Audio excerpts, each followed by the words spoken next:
Fellas, African presidents are going to attend the big day in Moscow. Yes, African presidents are going to be there. 7 African states. They've released a list. This is a massive day for Russia. Big day. Also, they're all trying to send a message.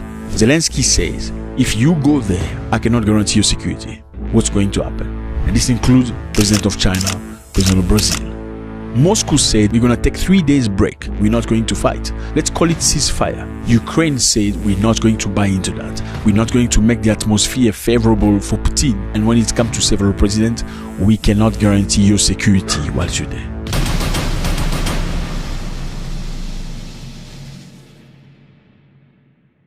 What's up, everybody? I hope you're doing good. It's a beautiful day. Thank you very much for stopping by. I've just been beaten by a bee or something. I hate it. I'm allergic to bees, so yeah, it might do me bad. I remember one time I got stung on what was it? I was drinking Fanta and I didn't know there was a bee inside the bottle. It was straight from the bottle, and I put it in my mouth and the bee just went through my. Yeah, I fell on the ground. I didn't know I was. That's when I discovered that I was allergic to bees. It was bad, but my jaw blocked. Like, I heard stories where your jaw blocks. I had never experienced that in my phone. Yeah, I was very lucky. Anyway, I try to avoid bees. So thank you very much for stopping by. You appreciate it. This is family. Hey, we like you here. I don't know you. You don't know me. My name is Zack. You're very much appreciated. You want to know news about the continent? You are the right place. You want to know about Nigeria, Uganda, Tanzania, Somalia, Ethiopia, Burundi? You're the right place, brother. South Africa. You are the right place. Thank you so much. Click on the button, subscribe, so we can see each other every single day. You're surely not going to be disappointed. Great. Now, 7 head of states, African head of states, are heading to Moscow. A list has been released. It's official. They're going to go celebrate with the Russians. What? A very important day. What celebration? Commemorative event in Russia capital will mark 80 years since the Soviet Union victory over Nazi Germany in World War II. Among the invited leaders are Burkina Faso's interim president, Ibrahim Traoré, piga makofi. Yeah, you know you want to piga makofi. Go. Piga makofi Swahili. You know, yeah, piga makofi, more makofi. There you go. Ibrahim Traoré will be there. Guinea-Bissau President Umaro Sissoko Umbalo. Okay, stop pigging makofi. No, don't piga makofi. We'll talk about it. Egyptian President Abdel Fattah al-Sisi, Zimbabwean President Emmerson Mnangagwa, and the President of Republic of Congo, this man named Denis Sassou Nguesso. So there are 2 Congos. I know many people get confused. There's this Congo and that Congo. Yeah, the neighboring countries, they actually have the 2 closest capitals in the world. One who is in Congo on this side can see the one on Congo on the other side. What separates the 2 capitals is one river. It's called Congo River. That's what separates. They actually speak the very same language, very close to South African that speak Setswana, and in Botswana they speak Setswana, so they understand each other just like that. Yeah, that's what it is. You understand that Africans are the same people. I know a lot of you think it's not the truth, but yeah, maybe some people are more closer than others, but yeah, that's what it is throughout Africa. Countries never existed before until the white men arrived and separated you, made you believe this is the map of your country. Who told you that? Have you taken an aeroplane and you see the map of your country? It doesn't exist. Why? Because it's fake. It's fake. God never say that. God just put land and hills and yeah. Then the guy over there in Europe in 1885 started drawing on a map. Say, I'm taking this part. I'm going to call it Congo Republic. And this part, we're going to call it Congo DRC. Whatever. Wasn't called like that, but that's the idea. And today, these 2 Congo people, they don't like each other. I'm sorry, it's sad. I need to say it here so you can understand. You know, they don't like each other. They're the same people. Matter of fact, history-wise, if you really gotta follow the history, this side of Africa was the Kingdom of Congo, not countries Congo. This is the Kingdom of Congo. You see, it's much bigger than what do you think. There's Angola inside. It was part of the Kingdom of Congo. That was genuine. And some part of what you call the DRC today was not even in the Kingdom of Congo. Anyway, that's not the subject. Let's get back on track. We have African leaders in Moscow right now. Now, South Africa will also be represented at the military parade by the Defense Minister Angie Motshekga, whose participation was confirmed by Foreign Minister Ronald Lamola. President of Equatorial Guinea Teodoro Obiang Nguema Masogo will also be there. Ethiopian President Taye Atse Selassie will also be there. Meetings. Now, the Russian president will have meetings with African president. Who's going to have the meetings? President Vladimir Putin is expected to hold bilateral meetings with leaders of 5 African states: Congo, Egypt, Zimbabwe, Burkina Faso, Guinea-Bissau. Tomb of the Unknown Soldier. So they also expect to go to the Tomb of the Unknown Soldier, okay, which is very, very prominent. You cannot do this parade without having the Tomb of the Unknown Soldier, without paying respect to the Tomb of the Unknown Soldier. What is the Tomb of the Unknown Soldier? The Tomb of the Unknown Soldier is a war memorial located in Kremlin Wall in Alexander Garden, dedicated to Soviet soldiers who died during World War II, referred to in Russia as the Great Patriotic War. It serves as a symbol of remembrance for those whose identities were lost in the conflict. So obviously, when you have war, some people, some unalived people, you don't know who they are. You can't identify everybody. So if you cannot be identified, you're probably one of those guys that they recognize and they still respect today. A lot of people don't talk about the participation of Russia during World War II. How important, how key, how crucial Russia's implication was. People just talk about the Allies and how they came to the beach. They don't talk about the Germans could have not been finished or derouted if the Russians did not. You know how many Germans fell in Russia? Because Germans trying to enter Russia, they took some territory. Then winter came. It was horrendous. It was the freeziest, the coldest winter. Well, the Russians are used to that, not the Germans. It was cold, wet, and very hungry. Since the war in Ukraine, Europeans have tried to downplay the implication of the Russians during World War II. They've even removed statues of Russian soldiers in many countries just to piss them off. Now, President Zelensky told people who are looking to go and attend this parade that he cannot guarantee their security. It's not going to make it comfortable for Putin to have a beautiful day in Russia whilst people are being unalived in Ukraine. Now, yet again, another attempt at manipulation. For some reason, everyone is supposed to wait until May 8th before ceasing fire, just to provide Putin with silence for his parade. We value human lives, not parades. Is he right to do that? Well, he probably has the right to do that. But is he going to do it? That's another question. Because let me remind you here, Xi Jinping of China will be there. The Brazilian president will be there. Now, is it beneficial for Zelensky to do anything of that sort whilst Xi Jinping is there? And again, topping up to the word that he said, when he said, I'm not going to make it comfortable for you, and I'm not going to guarantee you that nothing's going to happen. Is this going to come out good? I mean, forget the African president. He may say he doesn't give a continental about Africans. What do they have to offer? When I really needed them, they weren't there for me. When I wanted Africans to vote against Putin in the United Nations, they didn't. What are they going to serve me off? I can bombard while they're there. Now, can you say the same for China? I don't know, because China is a major power. They're very powerful, very strong. China just resisted America a couple of days ago when it came to tax and tariffs. Trump pushed up, China pushed higher until Trump fell. He folded. They're doing negotiation without necessarily saying it openly. But unlike other countries that when Trump said, I'm putting tariffs, they folded. China didn't. They're ready for war. And that is not limited to word or tariffs. They're ready for war, nuclear war. They have everything. They're one of the strongest military countries in the world right now. Do you think Zelensky is going to do it? Just as a reminder, Ukraine drones attacked Moscow for the second consecutive night, a Russian official said, as Russia's capital prepared to host a major annual military parade, which expects to have Xi Jinping. There were no immediate reports of serious damage and casualty, but debris from downed drone fell on a major highway. So apparently 19 Ukrainian drones were destroyed on their approach to the capital overnight. So Zelensky, is he playing? Is he playing? No, he's not playing. Because when he sent a drone, it's a way to confirm. I've told you I cannot guarantee your safety over there. Oh, by the way, I'm sending you drones. Boom. Now the question still remains. Is he just doing this now to discourage people from going? And he will not do it later? Or do you think he's going to do it later while Xi Jinping is sitting there? Okay, let's finish good. Here are some African soldiers in Russia in repetition preparing for the event, and many people are very chuffed about that. Apparently there are Malian soldiers that's going to walk next to the Russian military. It is supposed that many other militaries from different countries will also be part of this celebration. Let's see what our brothers from Mali are doing. Look at that. Wow. Why all Africans just scream? The African love to scream, but it's nice, feels good. If you've never experienced that, you need to. US authorities have informed some migrants of plan to deport them to Libya. Can you imagine? It's crazy. It is happening. This is not a joke. They're going to be sent to Libya, a country they are not from, and that has history of human rights violations and a number of crazy things. Do you know where Libya is? This is Libya on a map. Crazy place. It's not a nice place to be right now. No, you don't want to be in Libya. Trust me, you'd rather be in Congo or Ukraine right now, not Libya.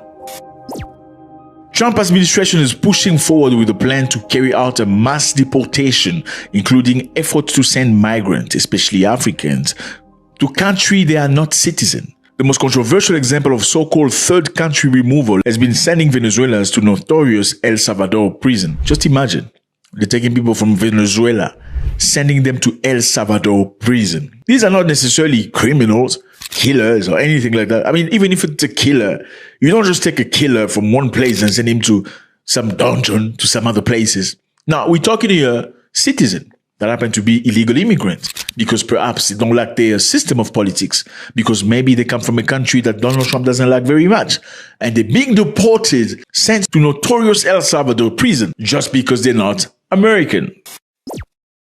Sending deportees to Libya, a country with documented history of migrant abuse, will mark a major escalation of the administration push for third countries to take in people being removed from the United States of America. Just a while back, Donald Trump said he's going to make the biggest mass deportation program ever in the United States history. We will begin the largest deportation operation in American history. And the first day he came into office, on the 20th of January, he signed the paper, reversing what had been done 40 years ago by President Carter. So America had a policy of, you know what, if you come to America, you come from a country in difficulties. You have wars, rebellions, issues, or even if your government doesn't like your voice, you can come here, you can come here, it's okay. Provided you don't do any crime, you don't do any funny things, you don't rob people, you don't scam people like Nigerians. No, I'm just kidding. Leave the Nigerians alone today, okay? You're gonna be okay. You can have a life in America. That's what they did. So with that, many people in real danger went to the United States of America as home to stay, and they were accepted. The majority of those people have been very active in healthcare, in construction, in jobs that most Americans don't like, and they are very good at it. An example, Mexicans are some of the best construction workers in the world. They do a tremendous job in building America. Do they have reasons to run away from Mexico? Well, you get the stories of cartels, like this is a cartel, and that is another cartel in Mexico. And trust me, the government and the army of Mexico is struggling with cartels.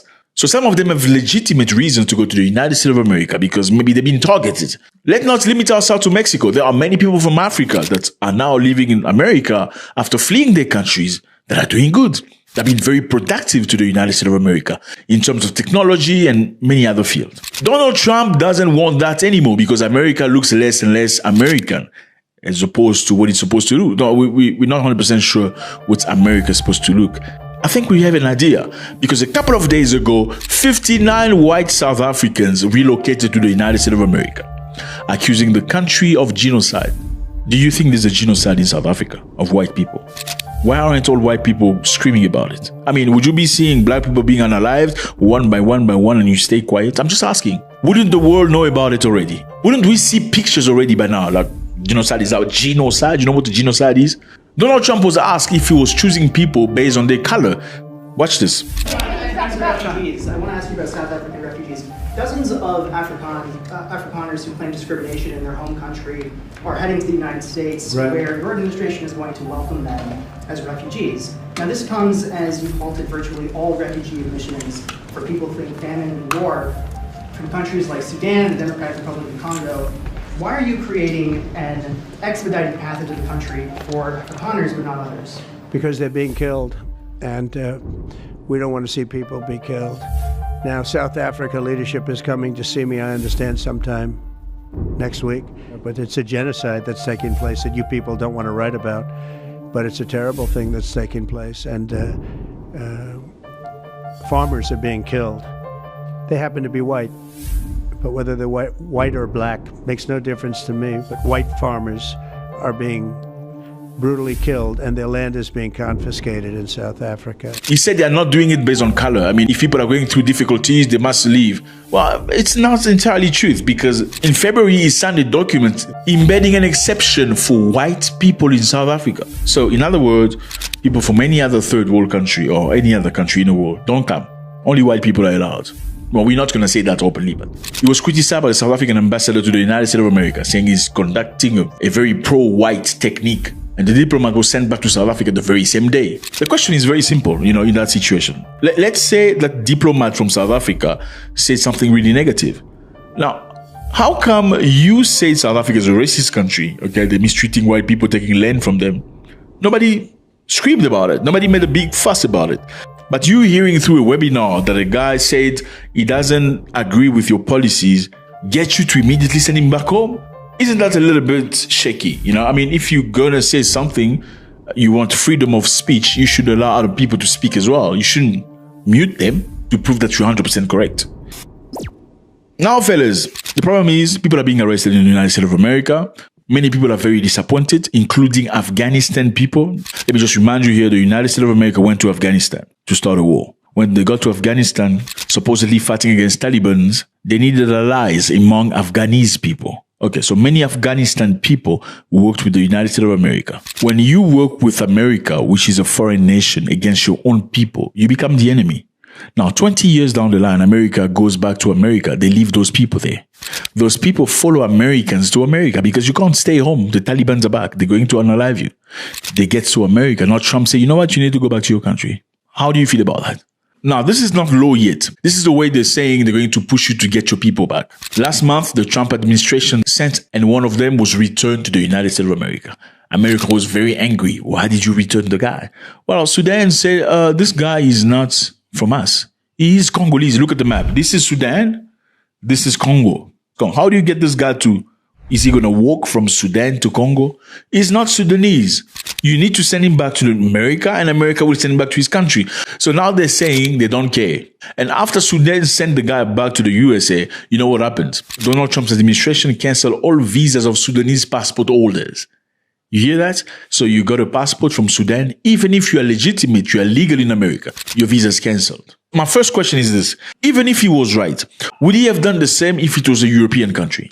Would he have canceled all European passport holders for that specific country because one is problematic? Now, how do you feel about that? So the decision is clear. From now on, they're going to send people to whichever country they like. Whether you like it or not, you're going to go there. So what would happen if you go to Libya? Let's talk about Libya. In Libya, there are racially motivated violence and persecution. What happens in Libya is coordinated raids and attacks targeting black migrants and refugees in Western Libya happens all the time. Black migrants are frequently detained by militias and security forces in Libya. Yeah, if you just pass there, they call you, you're going to be carrying the machine guns for them, not using it. You carry the ammunition. They will send you go get water. You clean our clothes. You wash our whatever. Yeah, that's what they do to black people that go to Libya. Yeah, African, Sub-Saharan. You can see the map. This is Sub-Saharan Africa. That is Northern Africa. So people from Sub-Saharan Africa sometimes try to cross here looking to go to Europe. You're asking yourself, how do they want to cross? Because they can't get visas, legitimate visas to fly from their country. Let's say you are from Nigeria. Okay, here's Nigeria. You want to go to Europe. You go cross through Libya. Hopefully you can cross to Europe by the sea. That's what it is. So when they get to other countries, no problem. When they get to Libya, yeah. If you're black, yeah. You don't want to be black in Libya. They sell you to other people to be a maid, unpaid. You work 23 hours a day. It's bad. That's where Donald Trump wants to send you. But in the meantime, he's going to bring in white South Africans to, get fast-tracked to becoming Americans and have a good time. But it has nothing to do with race. It's absolutely not. All I've got to say is this one, okay? You have to start loving yourself. You have to start prioritizing yourself.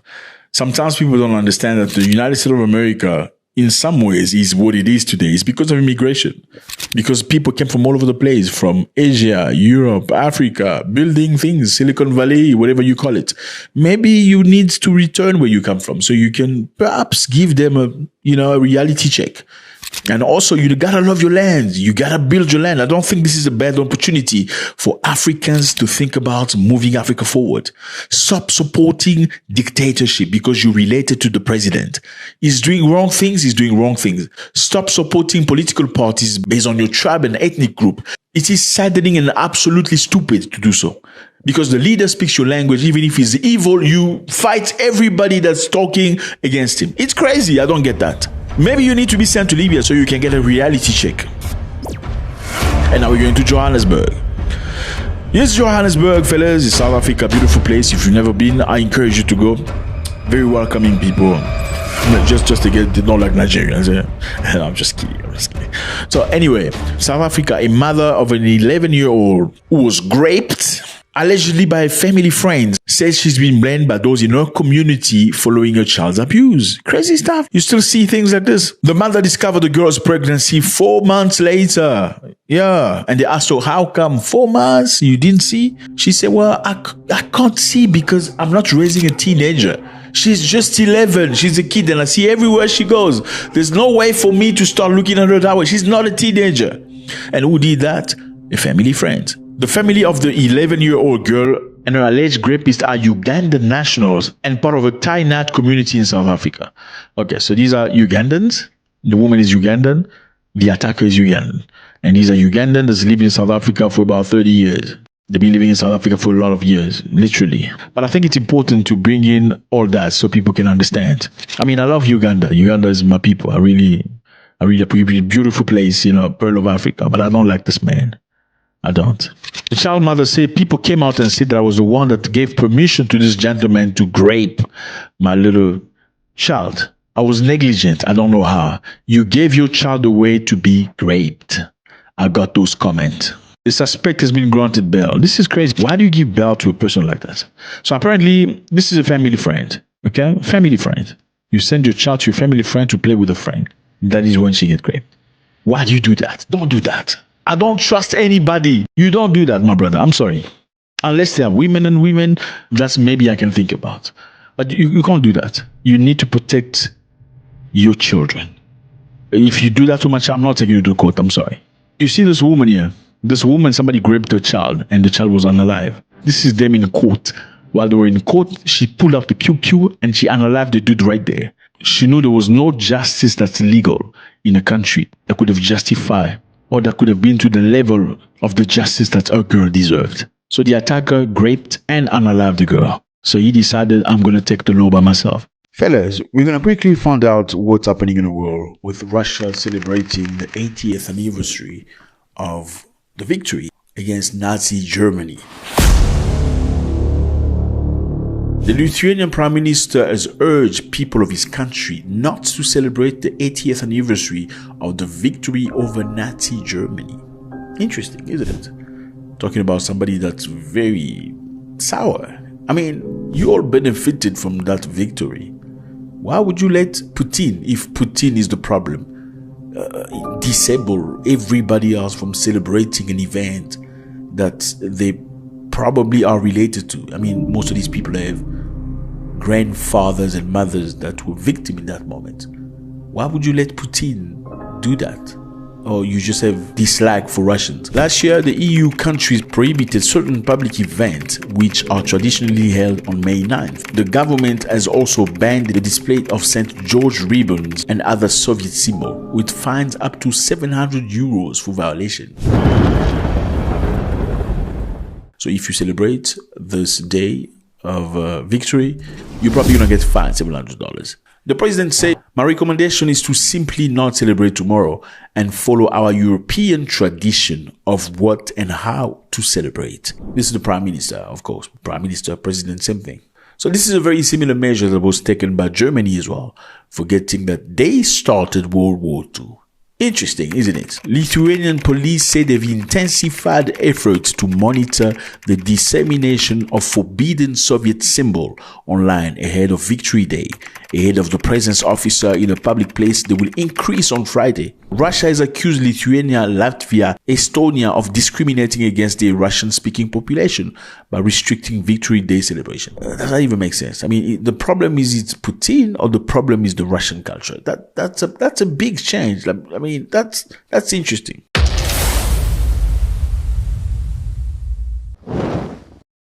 Fellas, there's one aspect of things that people don't talk about. Not very much at all. The implication of black people during World War II. People don't talk about this, but black people played a major role into liberating the world. Over 1 million common black Africans took part in the war in every capacity. Being combatant or non-combatant, Africans were deeply involved in every major theater of a war. In Africa, in Europe, in the Middle East, in India, in Myanmar. Many amongst them paid the ultimate price. Alas, unlike their European counterparts breathing in service, their deed have rarely been acknowledged. You know, black people are always thrown in the back. You don't mean anything. It's very sad, but that's the truth. Let's talk about this. How did black people contribute in this war? The colonial powers were facing human shortage and found themselves in dire need of African manpower. So Africans were called to service. African soldiers perform a variety of tasks. What tasks did they perform? They were found in major battles. They transported ammunition, provision to the battlefield and other locations. They helped to save the wounded. They built bases, strongholds, airfields, roads, and guarded them. So they were very, very active during World War II. But they still refused you a visa. Yeah.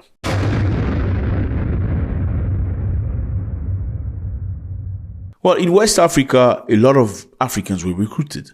Britain began to expand its Royal West African frontier from a small number of 18,000 men in 1939 to 145,000 men in 1945, producing 28 battalions of black people ready for war. For the first time, a multitude of soldiers from Nigeria, Ghana, Sierra Leone, Gambia were dispatched from their native lands to other parts of Africa and the world. That brought them invaluable experience in how to be comrade with the white or see them as enemy on the end of the land.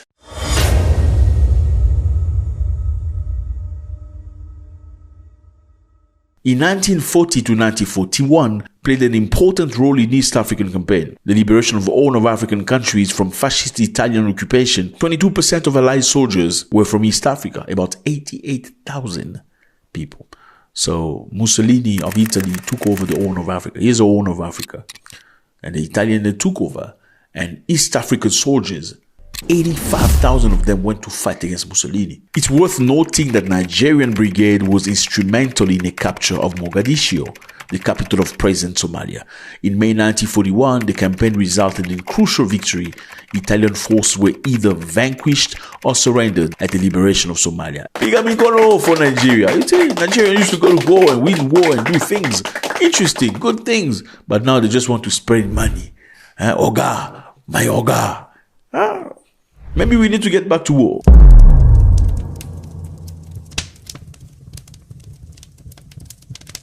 Africans also fought in Burma. Here's a map. Crazy stuff. They don't tell you about these things. Do they tell you? They don't tell you. In December 1941, the Imperial Japanese Army invaded Burma, present-day Myanmar. Yeah, it's called Myanmar today. Myanmar, which at the time was a British colony. Every theater of war is hard, but the Southeast Asia one proved to be beyond extreme. Allied forces were met with unforgivable terrain, intolerant weather, and threat to tropical diseases. So what did they need to do? They called up on Africans. You know, Africa in many places, you know, it's tropical. Malaria, mosquitoes. People are not afraid of these things anymore. People like myself, I've had malaria like 57 times at least. I'm still here. So we build strong immune system. But I'm still afraid of praying mantis. Yeah, crazy stuff. Anyway, the Africans went there and they did the work. About 120,000 Africans fought the war in Myanmar or Burma at the time. And they were victorious. In some instances, Africans were transporting up to 40 kilograms of supply on their head, my brother. 40 kilograms on your head for 400 kilometers. And people don't want to talk about it. They still want to give, they still don't want to give you visas. I think that's one interesting part that needs to be spoken about. Many people don't talk about this. We're not counting the tirailleurs sénégalais in French-speaking Africans that were recruited to go fight on behalf of France, which during the fight were promised to have French passports and earn money, but at the end of the war, a lot of them did not receive either the French nationality nor the money they were promised. Some of them even got shot as return because they were claiming that France owed them. Crazy stuff. Well, again, the Russian President Vladimir Putin and the US President Donald Trump have congratulated each other on Victory Day. Interesting, a lot of people feel they're in trouble, but Trump and Putin congratulated each other. Why? Because during World War II, everybody was fighting against Germany. Germany took over most of Europe. The Europeans were beaten bad. Now, the Americans and the British fought Germany on the west. And on the east, it was the Russians. So when they beat Germany, there were the three big countries with the power. Now, because they beat Germany, the Russian president and the US president congratulated each other. Well, they have not made it public because, it's just, but they have congratulated each other. It is confirmed. That's what it is, fellas. It's always a great pleasure to discuss with you. Lithuania, I can't even pronounce the country. I need to do repetition. Minister said, don't celebrate anything, even though we were beneficiary of the Soviets when they fought for us. Don't do anything. If you dare, you're going to pay 700 euros. Fine. Germany does very similar motion to its people. Do not celebrate. It's crazy stuff. The Africans need to be recognized for the work, the implication, the gesture they've done. During World War II, how much they fought. Some of them were betrayed by their colonizers. After the colonizers say, if you fight for me, I will pay you. I will give you the nationality. You will have insurances. Many of them never had it. Very sad. The Senegalese got shot after that. Sad situation. Donald Trump and his friend, we don't even know if they're friends or not. It's just crazy. Let me know how you feel about this. It was a great pleasure. God bless.